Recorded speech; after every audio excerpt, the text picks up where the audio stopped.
Hello and welcome to From Digital to D&D. In this series, some random guy on the internet tries to take a character from fiction and attempts to turn them into a usable stat block for you to use in your games of Dungeons & Dragons.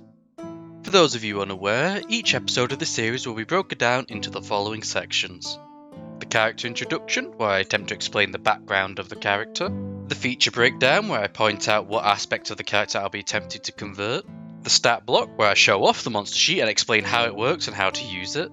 And finally the plot hooks, where I explain the possible uses for the character in your games of D&D. Naturally, any character that features in the series belongs to their respective owners. With that out of the way, let's begin with today's character, the Blue Blur himself, Sonic the Hedgehog.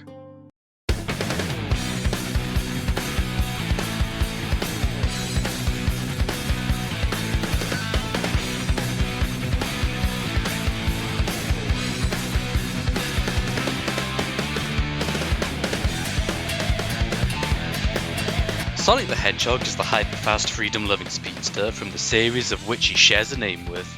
Sonic loves running and feeling the wind on his cheek, and for a creature of his size, he's very powerful. In seconds, he can break the sound barrier with little effort, and when he's not stopping the schemes of the diabolical Dr. Eggman, he loves to enjoy the sights. Sonic has an attitude that always has him running his mouth off in a fight, often aggravating his opponents. He's been around since 1991 and has a lot of media, from games, comics, movies, you name it. The Blue Blur has done it all. In that time, he's fought gods, extra-dimensional beings, mechanical marvels, fakers, and so much more. His resume is quite impressive, though the fan base can get a little weird at times. Continuity has never been the strong suit of the franchise, which makes the grand overarching story somewhat difficult to follow. In some stories, Sonic was mutated by a machine, in others he's a long-lost prince, and in some he just is. Regardless of the story, one thing remains true. Sonic is the fastest thing alive. The first thing to address is what aspects of Sonic I intend to use for this video, as at this point there's so much to choose from. The first thing to address is speed. After all, Sonic's the name, speed's my game. Sonic needs to be very, very fast. So his dexterity and movement speed need to be quite high, and the majority of his abilities need to tie back into his speed. Luckily, the Quick Link gives a great base template of a speedster and how they would function in 5th edition. A tricky element is Sonic's durability, as in gameplay, he can't take any hits when he has no rings, but in cutscenes, he's shown taking falls from great heights, including from orbit, without a scratch. A ring counter is a little awkward to make work in D&D, so let's just say each hit point for Sonic is a ring. As a platforming icon, jumping needs to play a factor, as well as rolling into a ball. Before Frontiers, it was difficult to define a moveset for Sonic to use, as he's only had a few games where he properly fights, and the moves shown in Sonic the Fighters and Sonic Battle are just variations of the base attack. In a post-Frontiers world, we have so much more versatility to work with in terms of abilities and actions for Sonic to use. And before I wrap up this section, I would be remiss not to mention an important part of Sonic. His inability to swim. Anyway, let's move on to the stat block, shall we? I adore speedsters as a concept, and Sonic is one of my favourites. Through the ups and downs of the series, I've always had fun, and making a stat sheet out of my favourite speedster was a real pleasure. After cherry picking what I think could work best in the stat sheet, here is Sonic the Hedgehog in D&D. It's a big sheet, and I don't blame you if you want to take it in at your own pace, but if you'll stick with me, I'll run through the sheet now. Coming in at 3'3", Sonic is a small humanoid. I debated on putting him as a monstrosity, and I imagine that's what Eggman calls him, but in the end I made him a humanoid. If you're asking why not a beast, I would like to point to the polymorph spell. Believe me when I say you don't want to give this sheet as an option for players to take. Alignment is also tricky, at least on the lore spectrum side. Sonic is good, it's hard to argue against that as he always cares about others and tries to do what's right. In the end though, I think chaotic good works best as Sonic cares little for rules and as Forces showed us, is not one to stick around and clean up. Sonic comes in with an armor class of 17 from his dexterity alone, meaning a reduction to his dexterity will lower his armor class as well. Sonic has an average of 157 hit points or rings, and that number comes from his hit dice. Sonic has 19 d6 hit dice with a bonus of 91 to his health, and yes, that is a reference to the year of his birth. Now for the part you've probably been waiting for. His speed! Sonic has a walking speed of 120 feet, which puts him as one of the fastest creatures in the game based on walking speed alone. Like in the Senator Armstrong video, which you should go check out, Sonic has other features to help him with his speed later on. Sonic's base stats are as follows: 10 to Strength, 25 to Dexterity, 13 to Constitution, 10 to Intelligence, 12 to Wisdom, and 16 to Charisma. Sonic is not known for being physically strong, hence the average strength, and he hasn't shown a special degree of intelligence, hence the average intelligence. He does love to run his mouth though, and he's quite charismatic when he wants to be. For saving throws, Sonic has proficiency in Dexterity with a plus 11 and Charisma with plus 7. For his skills, Sonic has 4 he is proficient with. He has a plus 11 to Acrobatics, plus 5 to Perception, plus 11 to Sleight of Hand, and plus 11 to Stealth. As far as I'm aware, Sonic has no special ability to see in the dark, and a few games have Sonic using a light source to guide his way. So he just has a passive perception of 15. From what I have seen, Sonic only knows the common tongue of his world and often has to get someone to translate things for him. With all his speed and power, Sonic sits at challenge rating 12, making him a dangerous foe for those who are unprepared. But with the base stats out of the way, let's move on to the traits, and we start with a big one.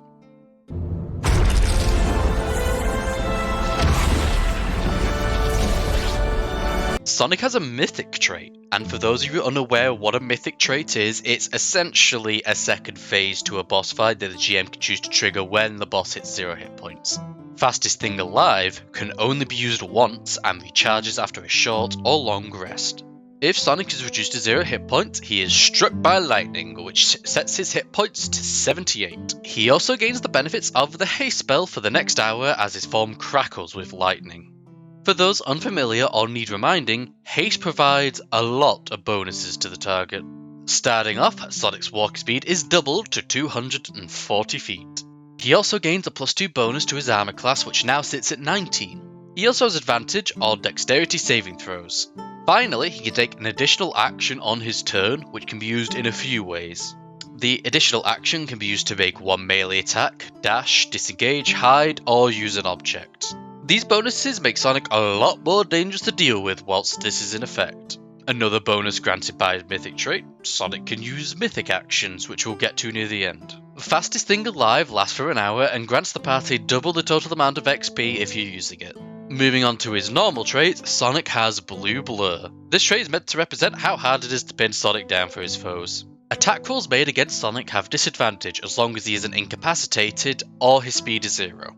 Boosted movement kicks in when Sonic takes the dash action. Whilst in effect, Sonic can move along vertical surfaces and across liquids as if they were solid ground without falling, as long as he doesn't end his turn on either surface.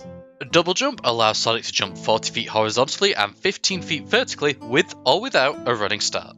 Evasion is a classic trait for nimble characters, and Sonic more than qualifies. When forced to make a dexterity saving throw where he would take half damage if he succeeds, Sonic instead takes no damage if he succeeds and half damage if he fails. Fall proof might be a little jarring, but falling from a great height has never actually hurt Sonic. This feature lets him retain the power, but only as long as he isn't incapacitated, which means falling could still hurt him, but just pushing him off a gap won't work. But that ends the features and means we can move on to his actions. Sonic has a multi-attack action, which lets him make 2 slam attacks. You might expect his multi-attack to have more than 2 slam attacks, but having more attacks can quickly lead to issues, specifically in regard to double tapping. For the sake of balance, I just limited it to 2. Slam is Sonic's primary method of attack, and as the name suggests, is Sonic striking his target. With a plus 11 to hit at a range of 5 feet, Sonic can deal 1d4 plus 7 bludgeoning damage on a successful hit.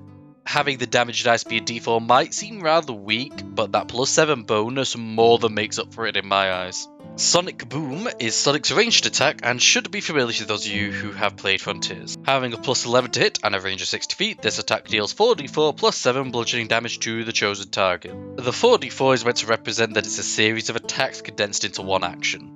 But it was hard to decide on the damage type for this and whether it should be a weapon or spell attack. In the end, I went with it being a weapon attack, as it's essentially Sonic kicking the air so hard it sends out a burst of wind, which would be bludgeoning. Sonic has access to special attacks which fall under his Sonic Speed action, which has a recharge roll of 4 to 6. Homing attack is the first special attack and allows Sonic to target a creature and force it to make a DC 19 dexterity saving throw as it flies towards it. If the creature fails, it takes 4d8 bludgeoning damage, whilst taking half as much damage on a success. In addition, when a creature fails, Sonic can repeat this action, meaning he can target another creature within 30 feet of the previous creature and have it make the same saving throw with the same outcome. Sonic can keep the chain of homing attacks going until a creature succeeds on the saving throw, or there are no more creatures that haven't already been targeted with this attack. Once the attack ends, Sonic lands within 5 feet of the final targeted creature. This attack allows for Sonic to potentially cause a large spread of damage to multiple targets without needing them to be in a line or in a cone like other special attacks. The Spin Dash is a classic move where Sonic rolls into a ball and charges forward. The special attack version also has Sonic curl up and charge up, before blasting off in a 90-foot line that is 5 feet wide. Moving this way doesn't trigger attacks of opportunity as Sonic moves to the end of the line, and each creature in Sonic's path must make a DC 19 dexterity saving throw, or take 12d8 slashing damage and be knocked prone on a failure. Deciding the damage type for the Spin Dash was harder than you'd think, but in recent games, Sonic's ball has had a bladed outlines, which is what decided it in the end. And with the actions done, we can move on to bonus actions. Sonic's first bonus action is Boost Gauge, which he can use 3 times for short or long rest. With this bonus action, Sonic casts Expeditious Retreat on himself without any components, meaning it can't be counterspelled. Whilst the spell is active, Sonic can take the dash action as a bonus action, as long as he maintains concentration on the spell for the next 10 minutes. Regardless of how you feel about the boost formula of the modern games, it's a staple move. Taunt is my way of making Sonic's attitude feature as an ability. When used, Sonic taunts a creature he can see within 60 feet that can hear and understand him. The creature has to make a DC 15 Wisdom saving throw or have disadvantage on the next attack roll or saving throw it makes within the next minute. I think we can all agree that when people are angry, they're more prone to predictable actions, which I'd argue is why Sonic smack talks his opponents all the time. But that ends the bonus actions and brings us to the reactions. Sonic's first possible reaction, besides making an attack of opportunity, is Dodge! If a melee or ranged attack hits Sonic, he can add +4 to his armor class, potentially causing it to miss as his AC raises to 21, 23 if his mythic trait is active. Partnering that with the near constant disadvantage of Blue Blur and actually hitting Sonic can be quite hard. To use this reaction, however, Sonic has to see the attack coming and have a speed greater than 0. After all, you can't dodge if you can't move. Sonic's other reaction is Parry, an ability he uses in Sonic Frontiers. When Sonic is hit by an attack that isn't a critical hit, he can make a dexterity saving throw. The DC for the saving throw is equal to the attack roll. For example, if a creature rolls 25 to hit Sonic, Sonic would have to roll 25 or higher on his saving throw. If he succeeds, the attack misses Sonic and he has advantage on attack rolls against the attacker until the end of his next turn. This part comes from how time slows for a few moments when Sonic parries an attack in Frontiers. Legendary actions are up next, and Sonic can take 3 per round at the end of another creature's turn, regaining any expended ones at the start of his own turn. Quick Step lets Sonic move up to a quarter of his movement speed, which is 30 feet by default. Quick Attack lets Sonic make 1 slam attack. Spin Slash is another Frontiers move and costs 2 legendary actions to use. With this legendary action, Sonic rolls into a ball and spirals around his position in a 10-foot radius. Each creature in the area has to make a DC 19 Constitution saving throw or take 6d4 slashing damage on a failure or half as much damage on a success. Sonic Wind costs 3 legendary actions to use and is named after the ability of the same name in Sonic Adventure 2. Sonic releases a blast of wind in a 60-foot radius centered on himself, forcing each creature in the area to make a DC 19 Strength saving throw. On a failure, the creature takes 3d6 bludgeoning damage and is pushed 30 feet away from Sonic and knocked prone. On a success, the creature takes no damage, is only pushed 10 feet away from Sonic, and is not knocked prone. This legendary action is meant to help Sonic push away crowds of enemies if he starts to get piled on. Finally, we come to the mythic actions, which can only be used if Sonic's fastest thing alive trait is active. Each mythic action can be taken as a legendary action. Sprint is simple, as Sonic moves up to his full movement speed, which would be 240 feet in this state. Quick Flurry lets Sonic make 4 slam attacks. I know this contradicts what I said about multi-attack, but the way I see it, if you're in a mythic fight, the boss needs to do actions to be more dangerous. Sonic's final mythic action is Light Speed Dash, which costs 3 legendary actions to use. When he takes this action, Sonic rolls into a ball and begins to charge up his speed, which I argue is concentrating on it. If Sonic's concentration has been broken by the start of his next turn, Sonic must use his action to trigger the effect. Once triggered, Sonic moves at imperceptible speeds, and each creature of Sonic's choice within 120 feet has to make a DC 19 Constitution saving throw. Bear in mind, the creature just has to be in the area. Sonic doesn't need to see them when he first triggers the ability. On a failure, the creature takes 12d8 bludgeoning damage plus 68 lightning damage. On a success, the creature takes half as much damage. This mythic action has a special caveat to prevent it from being used at the last second.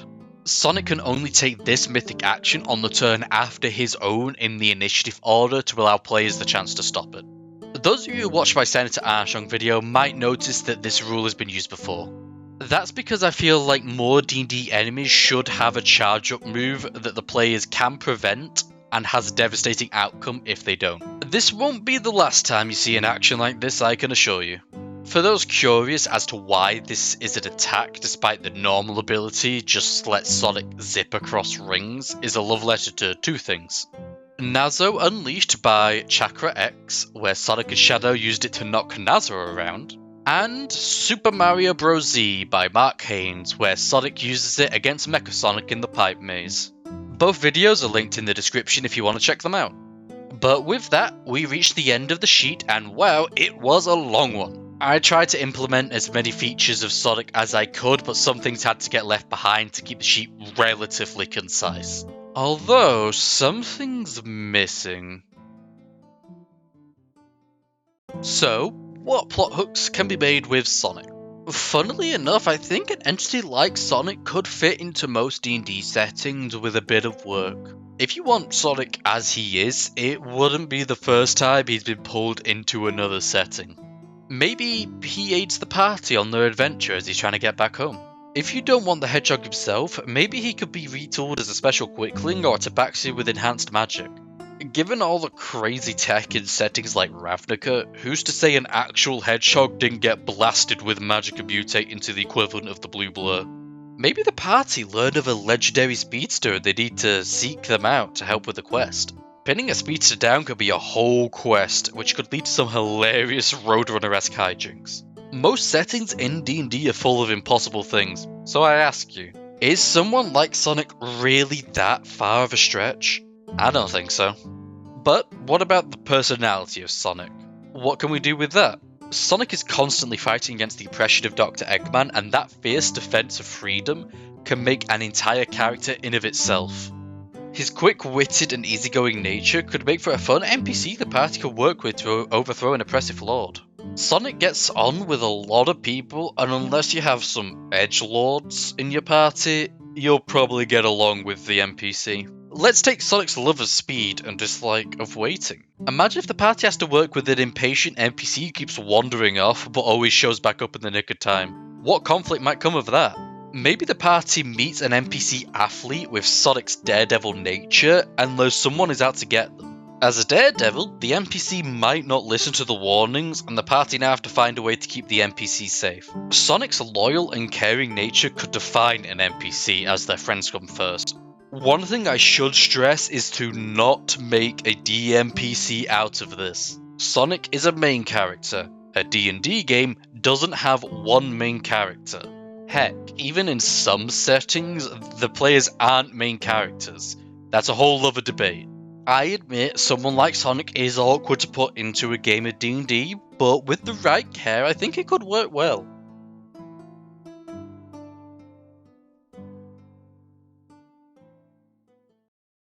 But with that, we reach the end of today's video. Before you head off, I would like to thank you for watching, and I hope you managed to get something out of this. The Sonic the Hedgehog stat block is available on D&D Beyond for free, and the link to it is in the description. I hope you all have a...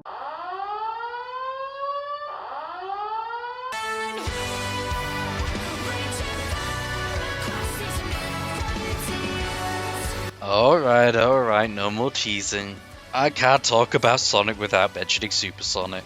There was no way I could include him in the base stat sheet, which is why he'll get his very own video. When will I do it? I already have, and it will be uploaded the day after this video is uploaded. But until then, I hope you all have a great day, and may your dice roll favourably. Goodbye for now.